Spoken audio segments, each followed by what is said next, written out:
Mark had the summer ahead of him when he decided to take on a DIY job in the backyard. Following a number of days of digging, he felt something hard against his shovel. Mark kept digging until he had uncovered a large metal object, but he had no idea what it was. He chose to sleep on it and figure out more about the item in the morning. In a flash of realization in the middle of the night, he suddenly realized what he had found and made an urgent call to the police to ask for assistance. When the police got to the house, Mark had yet to be entirely honest with them, wanting to get their confirmation before divulging any further information. Yet, he still retained some hope that the metal object was not what he suspected it was. However, the moment the officer laid eyes on it, Mark knew he had been correct. The police told Mark he shouldn't have seen this, and he couldn't agree more. Within minutes, there were at least 20 other officers on the scene taking care of the matter. Mark was quickly transported to the police station. He was going to have a lot of explaining to do. But what did Mark find on his property? Why did the police get involved, and why was Mark not supposed to see this thing? Mark's wife Patricia had been on his ass about finally getting a pool in the garden for nearly 5 years by now. It was a promise that he had made when they bought the house, but one that he had not yet delivered. Mostly because he just did not want to put in the effort. But now there was no way around it. They were not going on vacation this summer, and thus he had a lot of free time this year. He figured that it was a case of now or never. He hoped he would be able to finish it in about 3 weeks. But Mark would quickly run into some unexpected problems that he could not solve himself. The first step in making the pool was to dig out the hole in the garden. Because he did not want to spend too much money on the project, Mark decided to take this upon himself with the help of his 2 sons Toby and Brian. It was like a fun family project, but one that would have a very unexpected conclusion.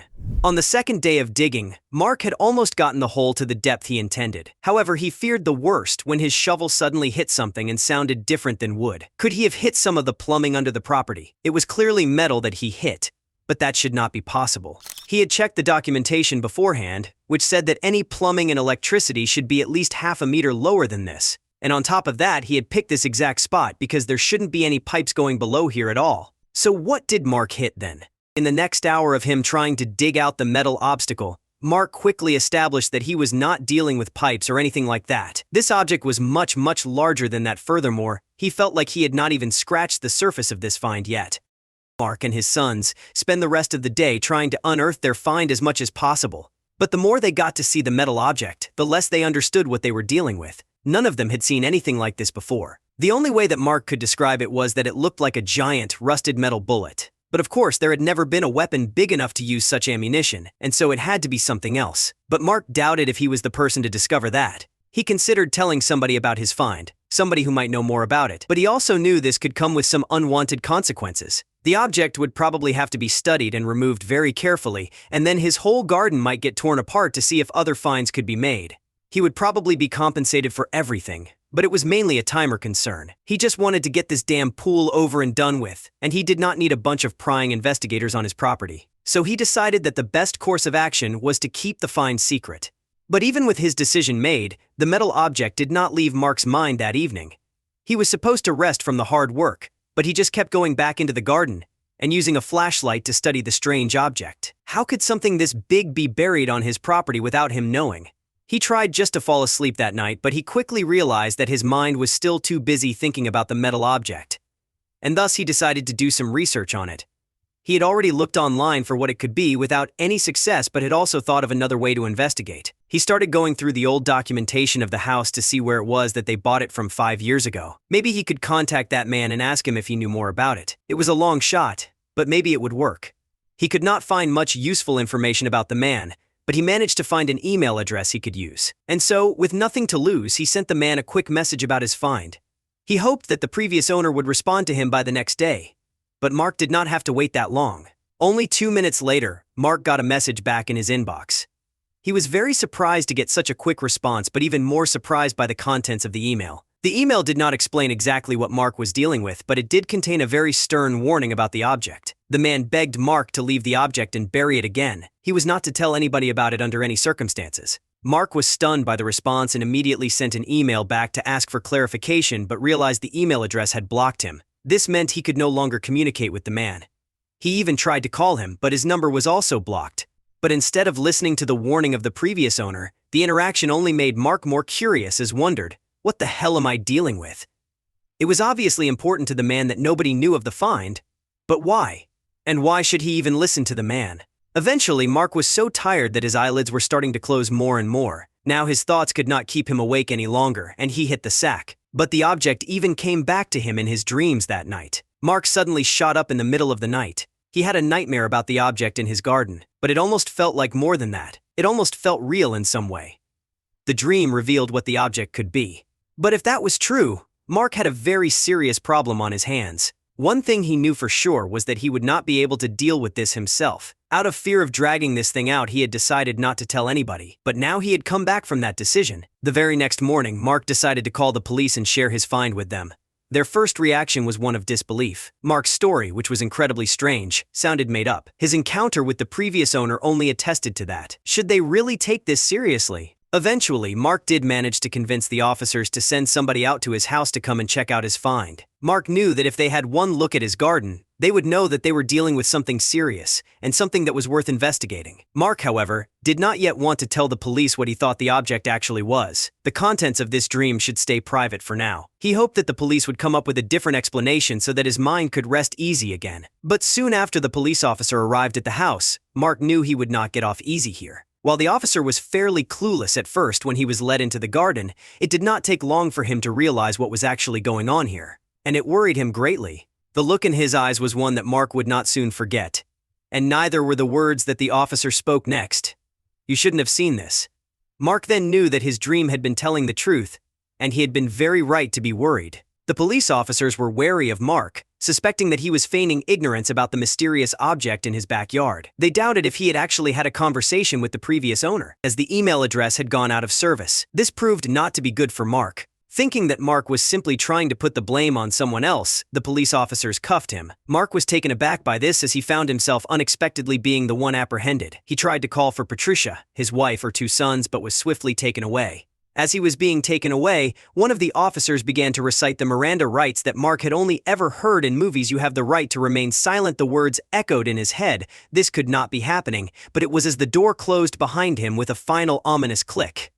After Mark was taken to the station, he found himself stuck in an interrogation room where across from him, a detective sat. The gruff officer kept hammering Mark about where Mark had gotten such an unusual object and why he had stashed it there. Mark tried to tell him about the past owner, but the detective quickly dismissed that. Mark felt hopeless. As the harsh light of the interrogation room bore down on him, Mark started to feel the weight of the situation.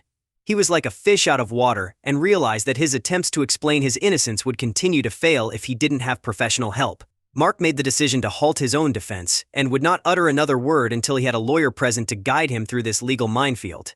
Though his interrogation had halted at his request, his family had not been sitting still as they took matters into their own hands. Mark and Patricia's house, once orderly, was now the center stage of an investigation of their own. A whirlwind of documents had scattered along the living room floor. However, they seemed to have hit the jackpot when they came across files that were around 11 years old. Hidden amongst those pages, the family found mention of a permit issued to the previous owner. It authorized him to turn over his yard in order to replace his deteriorating sewage pipes, which had caused a major leak disrupting the property's waste disposal system in the past. Was this the answer they had been looking for? The documentation indicated that the area of repair coincided with the exact spot where their family had decided to place their new pool and coincidentally found the large metallic object. The puzzle pieces seemed to fall into place, but the largest question remained. Why did the old homeowner feel the need to bury it? Luckily, one of Mark's sons, Toby, was a private investigator. He found, after a lot of digging, information about the former homeowner. Unfortunately, there was a catch, as he hadn't simply moved across town or to a nearby suburb. No, his new home was on the opposite side of the state. Patricia decided to stay home to support her husband, but their 2 sons, Toby and Brian, had taken it upon themselves to take the 6-hour drive. Before they left their home, they said their goodbyes to their mother and promised her to prove Mark's innocence. Meanwhile, Mark still found himself confined in the interrogation room. He wondered if he should maybe just tell the police what he thought he had found, but he was afraid. Would revealing his hunch about the object's identity only cause him to be more suspicious? Was he about to face jail time? When Mark's lawyer arrived, he gave Mark a much-needed sense of reassurance. Despite Mark being the police's primary suspect, the lawyer noted that they lacked concrete evidence. If they failed to prove that he was the one who buried it in his backyard, they would have to release him. But still, the lawyer worried.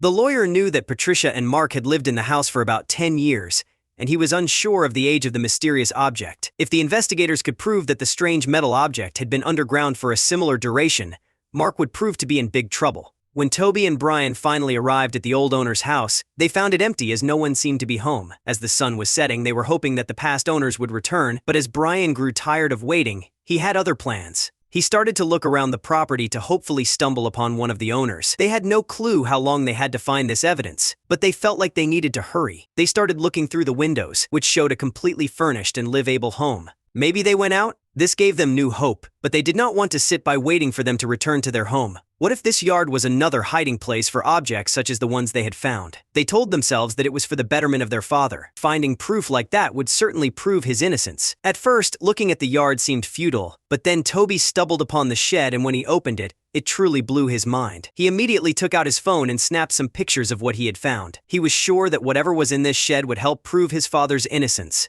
Though the shed was nearly filled to the brim with strange objects, the first things they could identify were all different types of metal detectors. However, that wasn't all the boys saw. It appeared that their house's previous owner was a committed collector. The shed was filled with what Toby and Brian could only call old equipment, and some that were even true collectibles. Some of them even had some resemblance to the thing they had found in the yard.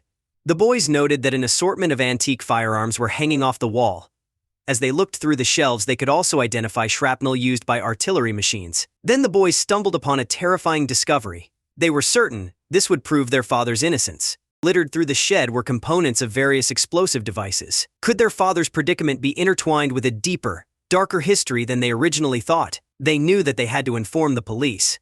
But a sudden voice stopped them. "What are you doing on my property?" a female voice said behind the two brothers. Toby and Brian quickly turned around, their hearts pounding in surprise. Toby quickly gathered his courage. He took a step forward, deciding to take the lead as he started to answer the woman's question.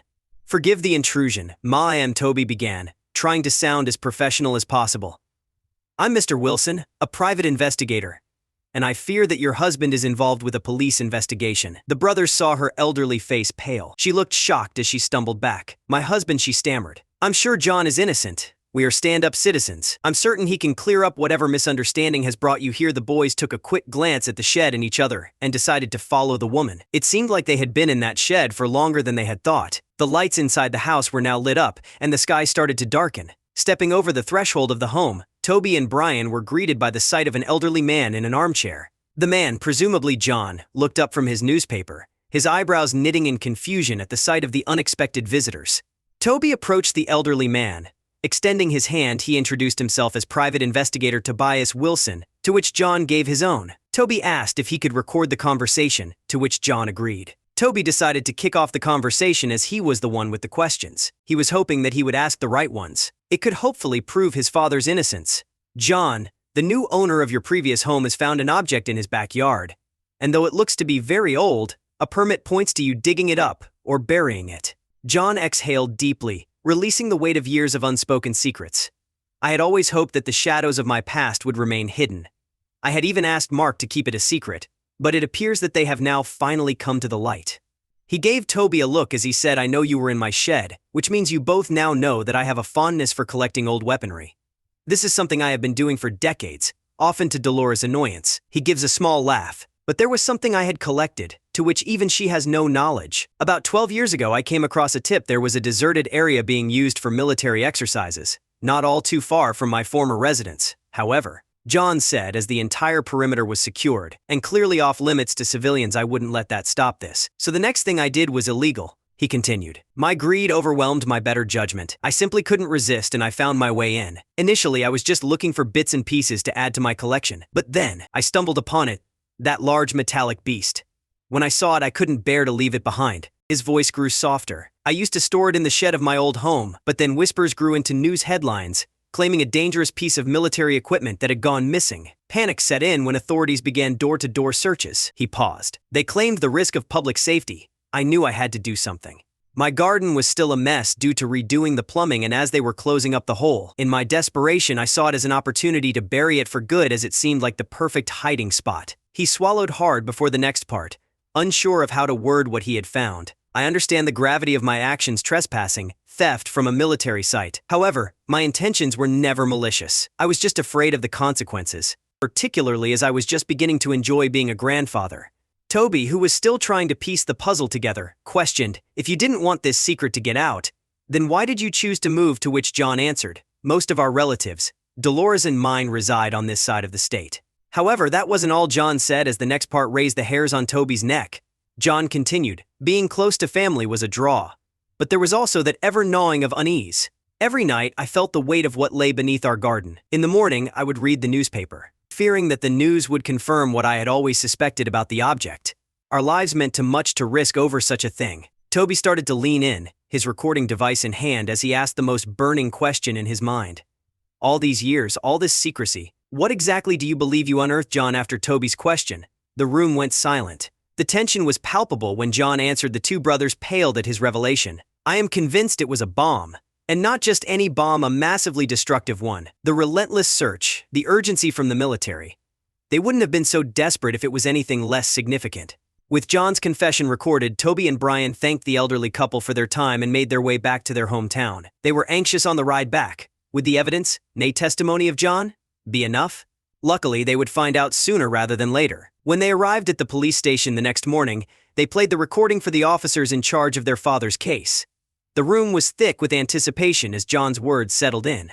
They had to discuss this new evidence and make sure that the bomb was safely extracted, as even if it was a dud, it could still pose a danger. Mark was released and hugged his wife and sons.